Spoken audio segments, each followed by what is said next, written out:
Welcome, everybody. I'm Mark Turman with the Denison Forum and A Pastor's View. We're back talking with Dr. Jim Denison, the Chief Vision Officer. Today, we want to talk a few minutes about the growing concern of censorship. Dr. Jim, welcome. Good to see you today. Thank you. Glad to be on with you today, Mark. Thanks for the privilege. Jim, we see a growing conversation came out particularly in the last month or so when we started to learn that Amazon was not going to sell a particular book that we thought was worthy of attention, but probably not the first and certainly likely not to be the last indication of where a significant organization, retailer in our culture is limiting access to a particular resource. What's your view? What's your opinion and concern relative to censorship in this day? Yeah, to me, anyway, thinking more in a philosophical context, cultural context, I see all of that as symptomatic of a larger narrative that's at work here. We've talked about this in the past, but I'll summarize it very briefly. There has for some time now been a growing consensus in our culture that truth is personal, individual, and subjective, that you have your truth, I have my truth. It's kind of a postmodern relativism, we call it. Post-truth was actually a word of the year in one of the dictionaries recently, and you have no right to force your beliefs on me. Tolerance is the highest value in culture. However, if you're seen to be intolerant, well, then we have to stand against that, right? I can't tolerate intolerance, as it were. And so in the context of LGBTQ activism especially, we're seeing this movement right now. Whether it's the book that you referenced on transgenderism, or it might be something else, there's a growing consensus that those of us that would defend what we think of as biblical morality, biblical sexual morality, are as oppressive, as dangerous, as bigoted, as prejudiced, as if we were on some level endorsing Jim Crow segregation back in the 1960s, or even slavery before that.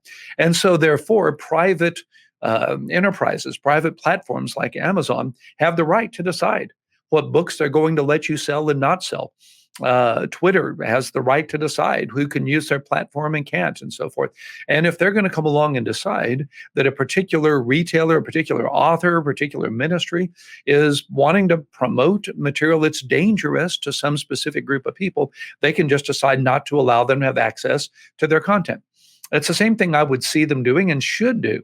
If you and I were a part of some KKK group that was wanting to advocate violence against African Americans, I would assume if we wrote a book like that Amazon would be doing the right thing and not allowing their platform to distribute that book. Well, that's exactly how they look at evangelicals defending LGBTQ positions in the context of biblical morality. And so I say that to say we should not expect that to be the only time that we're dealing with a private publisher that has the opportunity to censor content, doing so because they believe they're protecting some disadvantaged minority group from those that would be doing harm to it in some way.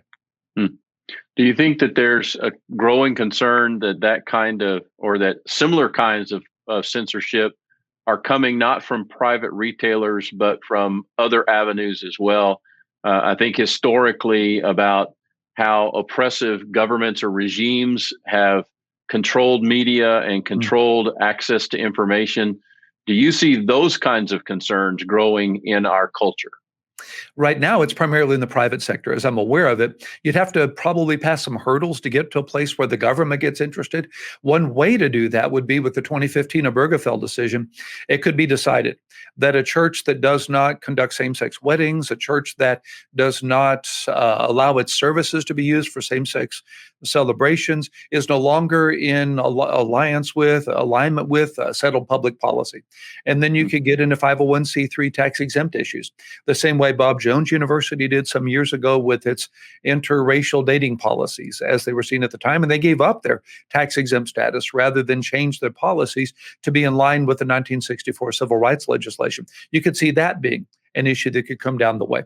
You could see various governing authorities, the NCAA, could decide that Christian colleges that won't change their handbooks to allow same-sex couples access to married housing, or won't allow transgender athletes to participate in their programs, can't participate in NCAA athletics. You could see voluntary organizations like the Society for Biblical Literature, for instance, not letting your professors to participate in their conferences. And I'm making all those up. I have no idea that they would do that. Just examples of governing types of authorities that could do that today. The so-called Equality Act would be a massive game change in this context by not allowing an entity to have appeal to the Religious Freedom Restoration Act.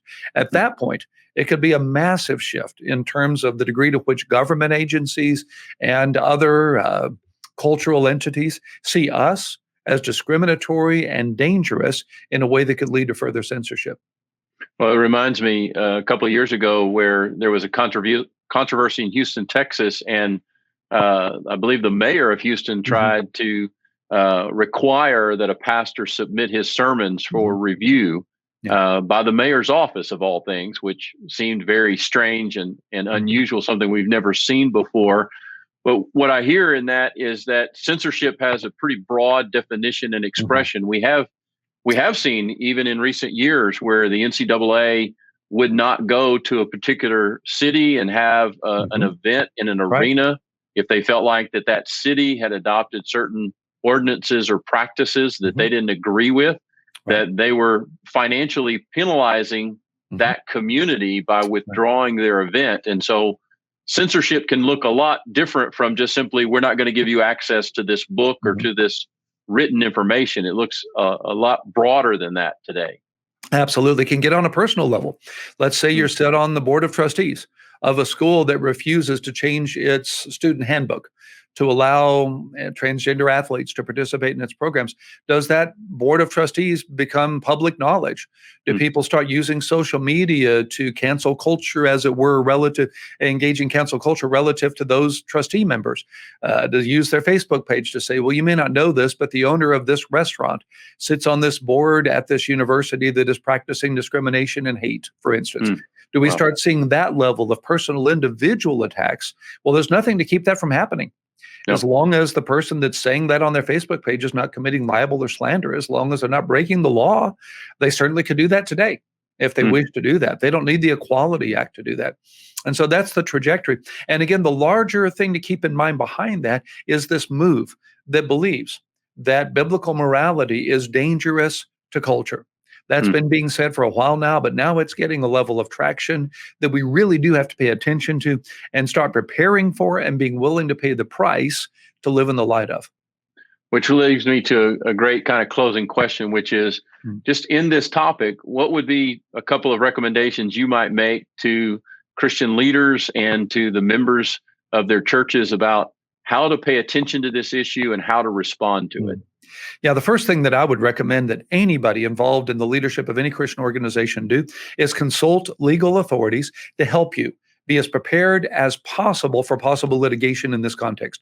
Somebody, we've done this in our ministry, that has expertise in this space should look over your handbooks, over your guiding principles, over your hiring principles, your HR policies, your governing context.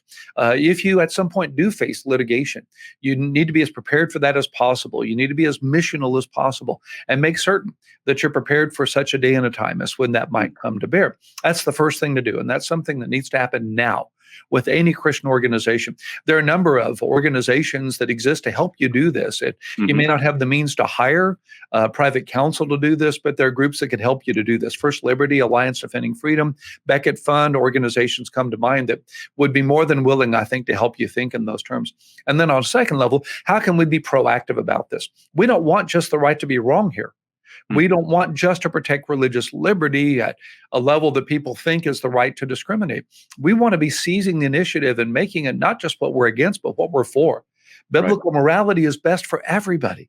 It's best for LGBTQ individuals. We're saying this because we love people, not because we hate people. So we want to be thinking right now about the best possible way to equip our own members to have these conversations at school and at work, to be certain our own leaders understand this and are willing to be missional if the time comes, to be ready to step forward in a proactive way that communicates to the culture the good news of God's love. Speaking the truth in love needs to be our mantra and our mission. Right.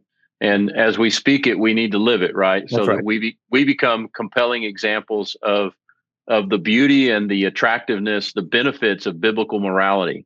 That as they see that lived out in our lives, our families, our marriages, our business ethics, all of those types of things, as we become models of that, we become hopefully, as we talk about many times, salt and light. we become examples that hopefully are attractive to them, and they see the difference. Right. And so that we not just speak it and contend for it in the public square, but we do so privately as well and in our personal lives. Have to be believable, don't we? I can't give what I don't have. Right. Years ago, Ken Meadam had a line in one of his songs that said, "Don't tell me I have a friend in Jesus until you show me I have a friend in you." Right. Yeah. That's a good word. And also an encouraging word. Like I said, these issues can be intimidating, especially if things become legal in nature, but there are people that can help. And there are Christians that are working in this space and making some very good headway for helping believers and organizations and churches. So nobody needs to feel like that they're alone. There is resources that can help for sure. Thanks for helping us today, Dr. Jim. We look forward to having additional conversations, and we hope that our conversation today has been clarifying and encouraging to those who are participating with us. Have a great day. Thanks so much.